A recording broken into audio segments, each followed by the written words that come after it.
No single manufacturing firm can overcome a lot of these barriers. I mean, you need the federal government to guarantee a level playing field with our trading partners. There are credit barriers, there are innovation barriers, there are coordination barriers for things like the internet, the smart grid, infrastructure.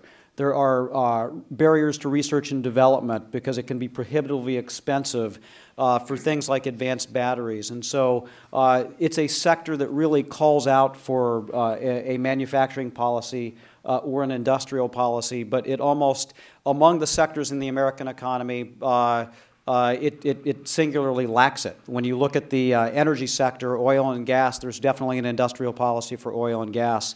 There's definitely a policy for agriculture. So manufacturing really stands alone. I would argue that there's an industrial policy for the financial sector. It's called the tax code and lack of regulation. But you look at what manufacturing has, and it's mostly barriers instead.